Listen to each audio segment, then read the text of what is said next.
And in today's episode, I'll be doing something a little different by discussing some of the major news stories and notable deaths from 2019. I'm toying with the idea of this being something that I do every so often in 2020. As always, I'd love to hear your opinion on the topics I discuss, and let me know if you think I overlooked a major story. First up, the Gucci blackface sweater. It seems like every so often, some companies in the news for a questionable or racist ad or product.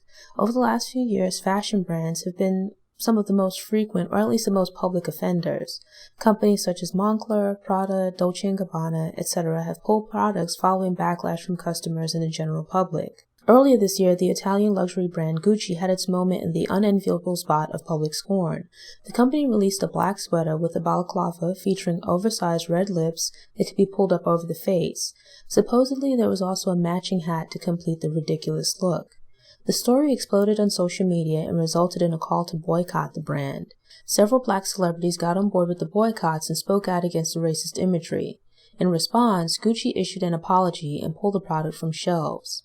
Legendary Harlem designer Dapper Dan, who had a previously contentious relationship with Gucci, has been a partner of the brand in more recent years. He spoke out against the insensitivity of the sweater and called on the company to do more than just apologize. Within a few days, Dan and other members of the fashion community sat down with Gucci to discuss the company's plans for moving forward.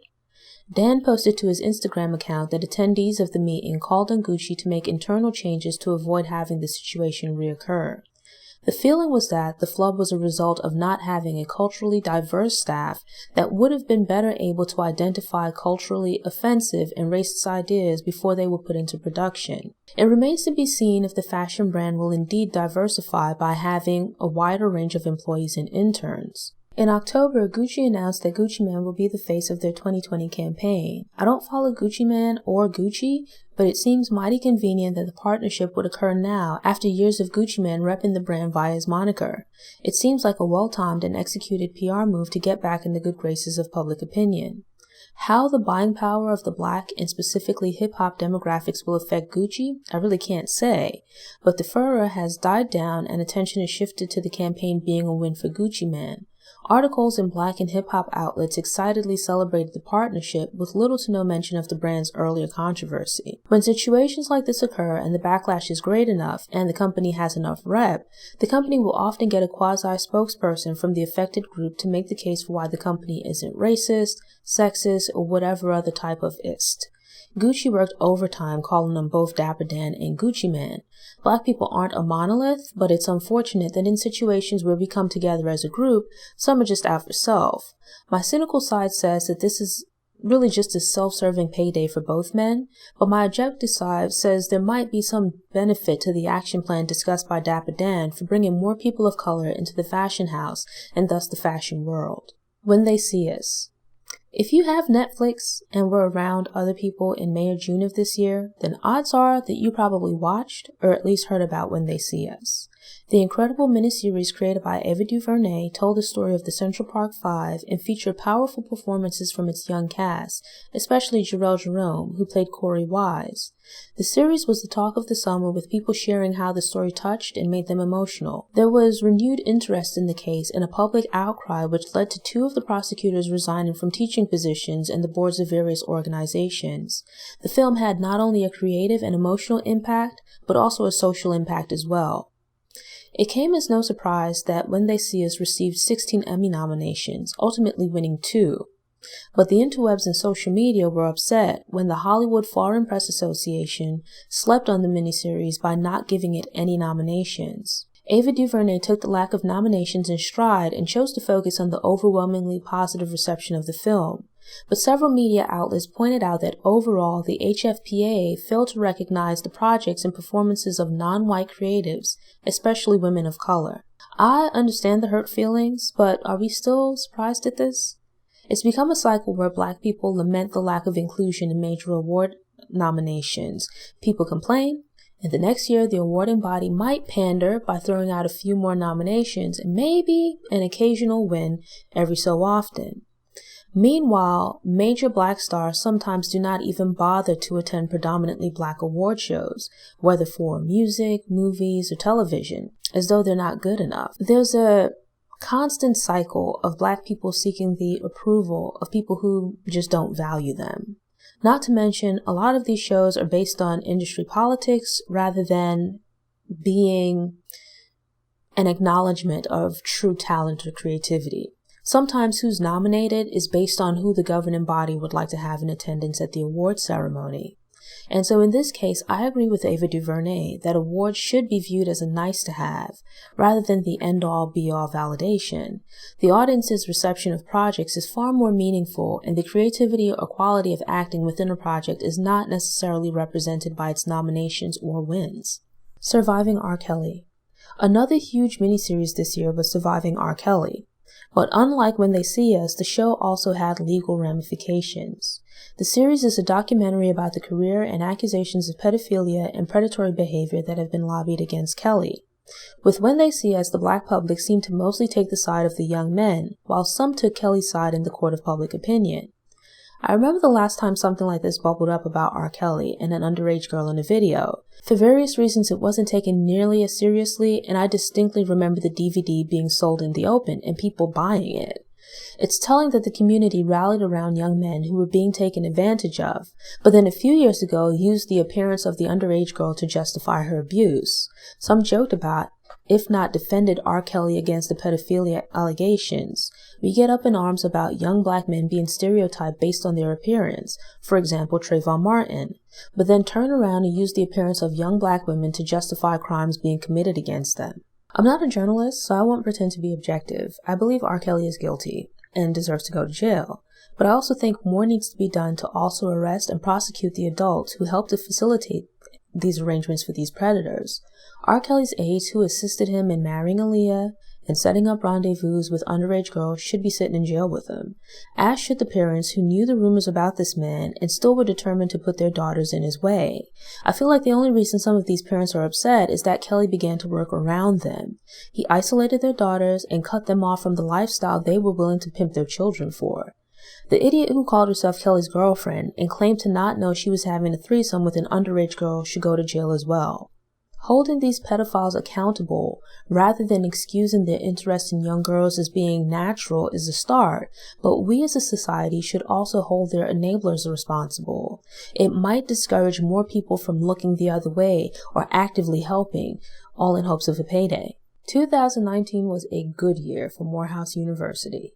In news that probably went mostly unnoticed, or at least I didn't notice, billionaire Robert F. Smith kicked off 2019 with a $1.5 million donation to Morehouse for scholarships in a park.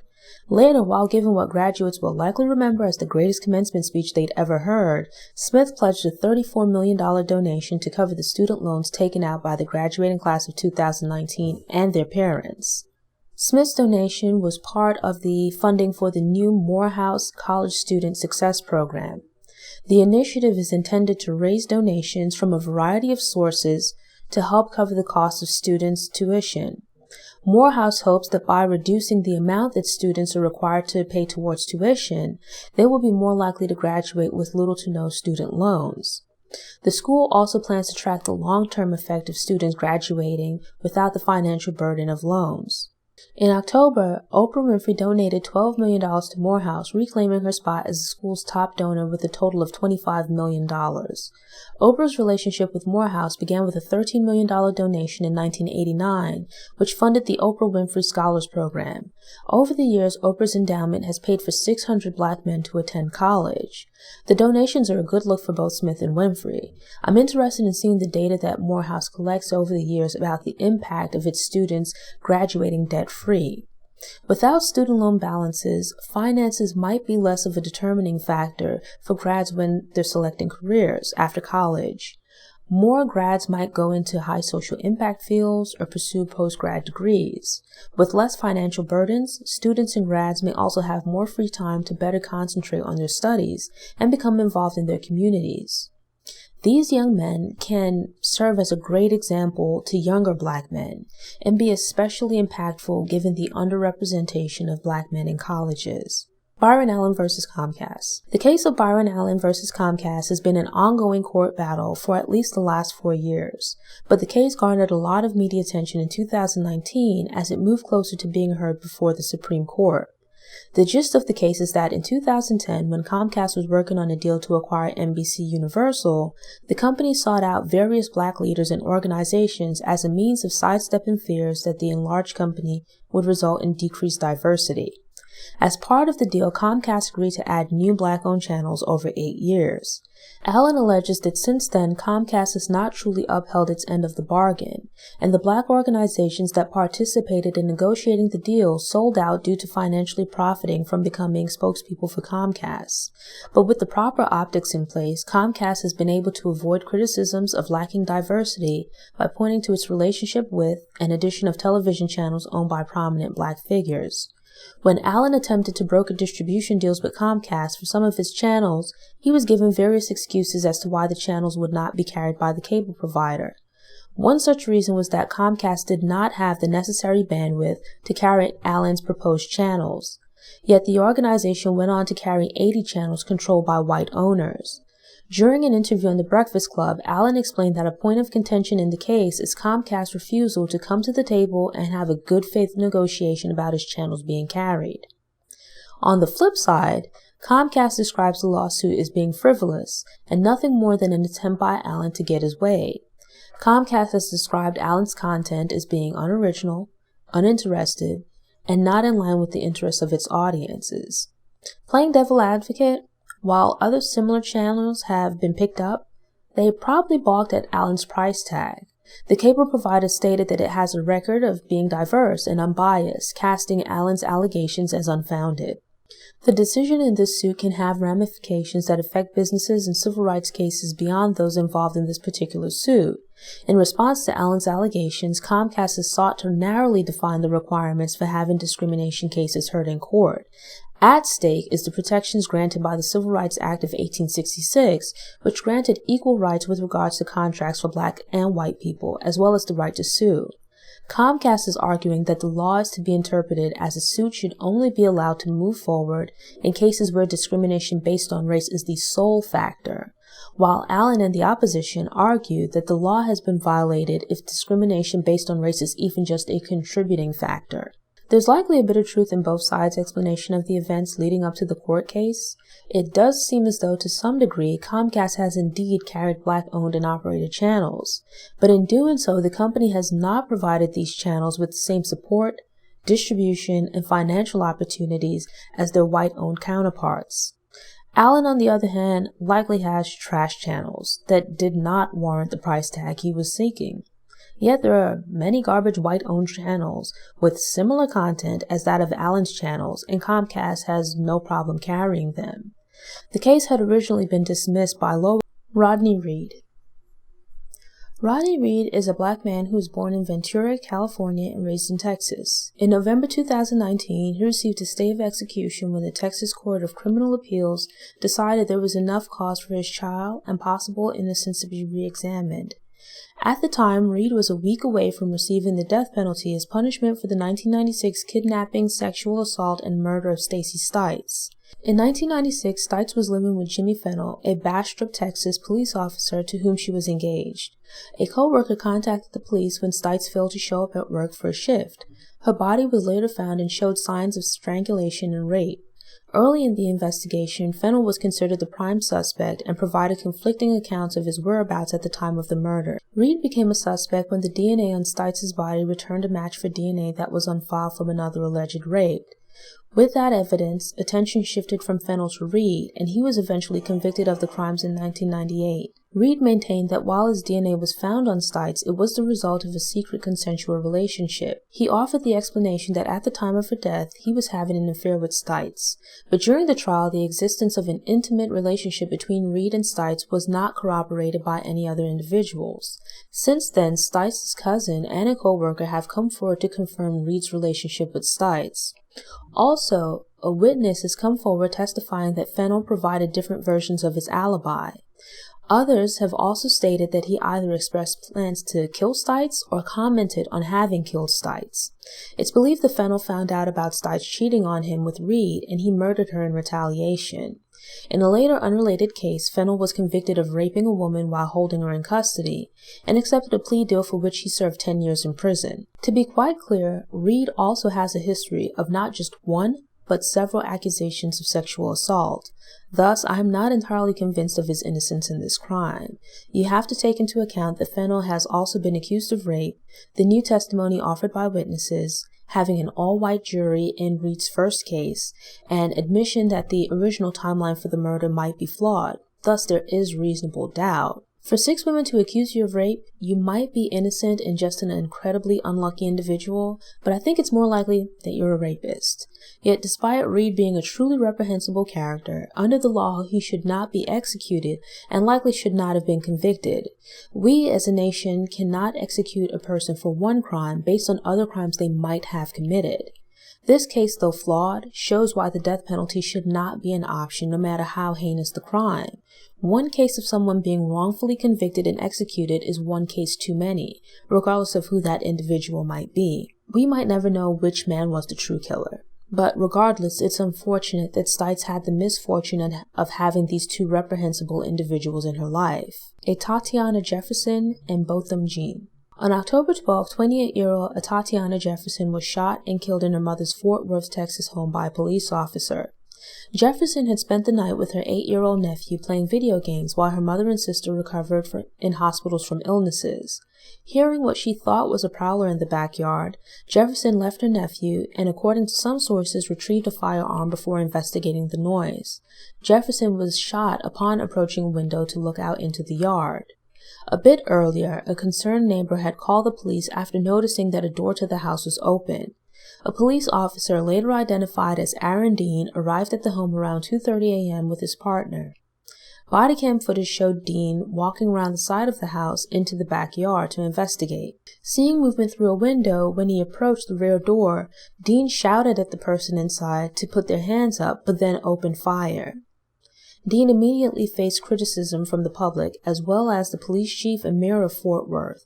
Shortly after the shooting, he resigned from the police force, declined to provide a statement or answer questions at that time, and was charged with murder. A lawyer retained by Jefferson's family accused the police department of attempting to defend Dean's actions by noting she pointed a firearm out the window. This was despite the gun being legally owned and neither officer knocking on the front door of the house or identifying themselves. Also, the police department inexplicably released a photo of a gun that was found in the home without any details to provide context. As is to be expected, Jefferson's murder was shocking to the public, but devastating to her family. Jefferson's nephew, who was with her at the time, witnessed the shooting, saw her body fall, and later broke the news to his mother. Her father, Marquise, then died a month later due to what's believed to have been stress-induced cardiac arrest.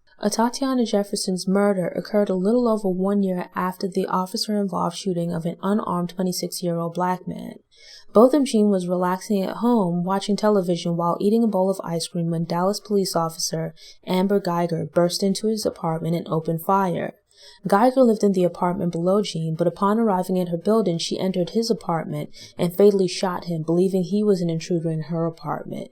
A key issue, or I guess key consideration, was that Geiger's electronic key fob allowed her to open an apartment door that was not hers. But she's not without blame, as she entered the apartment and immediately began shooting when she saw someone. This was without seeing a weapon or John being aggressive towards her. And being in his home, John would have been justified if either were true. To complicate matters, it was later uncovered that Geiger joked about having racist views and also relished the power that her position offered to use deadly force and possibly end lives. In October, Geiger was convicted and sentenced to 10 years in prison. It seems like it was a mistake, but the fact remains that she took an innocent person's life. And despite being off duty at the time, she supposedly trained to deal with stressful and potentially dangerous situations. What does it say that her first impulse was to use deadly force? And that of Aaron Dean, Peter Liang, Timothy Lohman, Michael Slager, Geronimo Yanez, and many others. Granted, some of these officers were rookies, but some had also been on the force for several years. These issues are not limited to one location where one can point to a specific training issue within a particular department. Rather, it's a problem that has cropped up across the country and points to a larger problem of officers being tasked with policing citizens of whom they have prejudiced views. Some of these officers use the tired excuse of being scared for their lives, even in instances where there is no weapon, The individual is not being aggressive and in some cases is retreating. Where these officers should be keepers of the peace, they end up violently and tragically escalating the situation. Police officers in general are not the issue, but police departments and officers become a part of the problem when they excuse or defend the actions of offending officers. There needs to be research into understanding why these situations occur, and an action plan needs to be developed for identifying traits in recruits that might make them potentially problematic officers. I would say that officers need to be properly trained in dealing with stressful situations, which one would think is already the norm, but seems not to be the case. But some of these officers have also shown that they respond inappropriately even in non-threatening situations. Something that annoys me is when these situations occur and the media fixates on the family members of Black victims forgiving the perpetrator of crimes. Granted, some of this comes from family members stating to the media that they forgive the person that has harmed or killed their loved one, but it seems like the media has a morbid fascination with or takes pleasure in this occurring. It feels as though when crimes are committed against a Black person, there's pressure put on the people surrounding the situation to respond in a socially acceptable manner and to quickly decide whether or not they could forgive the person that committed the crime. I've been fortunate to not experience the murder of a loved one, so I don't have first-hand knowledge of what a victim's family might be feeling. I can't speak to the thought process for dealing with their loss or grief, but I was put off by the stories of Botham Jean's family members and the judge presiding over Geiger's case going out of their way to comfort and offer words of encouragement to her. The story became less about the violent and unnecessary end of this young man's life and more about Geiger. Geiger was sentenced to 10 years in prison, and while that is a sizable amount of time out of anyone's life, she'll still be young enough to most likely enjoy many more years of her life. But Botham Jean's life ended the night that she shot him, and he will still be dead at the end of those 10 years. There's a feeling of, sadly, Jean's life ended, but just think of how upsetting it must be to be the person that accidentally killed him and is now facing a prison term. The two simply do not compare, as Geiger still has her life. Entertainment and media seem to relish telling stories about Black people killing other Black people, despite this being in line with most crimes being intraracial. But there's a lot of respectability politics at play when Black people are the victims of crimes at the hands of non-Black people. There's a lot of commentary about the proper way to be angry, the proper way to protest, the proper way to seek justice, and the proper way to forgive. Yet it's completely justifiable and understandable when a crime is committed against a non-Black person and their family is openly heartbroken and outraged. There are no lectures on how to respond or immediate discussions about forgiveness. For example, the families of Nicole Brown and Ron Goldman have led a decades-long crusade against O.J. Simpson, whom they believe to have been responsible for the deaths of their loved ones. Conviction or not, I completely understand continuing to be upset and holding a grudge against the person that you believe murdered your family member. I just take issue with understanding and compassion not applying to or being readily available by the general public when these crimes are committed against Black people and their families are grieving. Anthony Joshua. I usually stay away from discussing sports and music, but in this case, I will mention this year's Anthony Joshua versus Andy Ruiz fights. I haven't cared about boxing in years, but realized this summer that Anthony Joshua is a cutie patootie, and was glad he won the rematch in early December. These fights were not at all significant in Black history or to the Black experience, but I just want to point out that the man is fine, and you know you can. Notable deaths. Unfortunately, 2019 saw quite a few notable deaths, and in keeping with this news wrap-up, I just want to take a moment to acknowledge them. I'm pretty sure that this is not a complete list, and I've likely forgotten to include some people, so I do apologize in advance. Nipsey Hussle. Amias Ashton, better known as Nipsey Hussle, was a rapper from Los Angeles who owned several companies and promoted entrepreneurship within his music and community. A member of the Rolling 60s Crips, Hussle became involved with community activism and planned an anti-gang violence meeting with the LAPD. On the day of the meeting, Hussle was murdered near a clothing store he owned by a man with whom he'd exchanged words earlier in the day. John Singleton, born on January 6, 1968, died on April 28, 2019. John Singleton was a screenwriter and director who was involved with the creation of several classic Black films. Most notably, at the age of 24, Singleton became the youngest and the first Black person to be nominated for the Academy Award for Best Director for the film Boys in the Hood. Sadie Roberts Joseph, born in 1944, died on July 12, 2019. Sadie Roberts Joseph was the founder of the Baton Rouge African American Museum. In addition, she organized annual Juneteenth and Veterans Day celebrations. Roberts Joseph was an active member in her community, working tirelessly to decrease violence and drug use while also providing those in need with food and clothing. Unfortunately, Roberts Joseph was murdered in July, and police believe the suspect to be a tenant who was behind on his rent. Toni Morrison, born on February 18, 1931, died on August 5, 2019. Chloe Wofford Morrison, professionally known as Toni Morrison, was a writer who primarily focused on the Black experience and identity in America.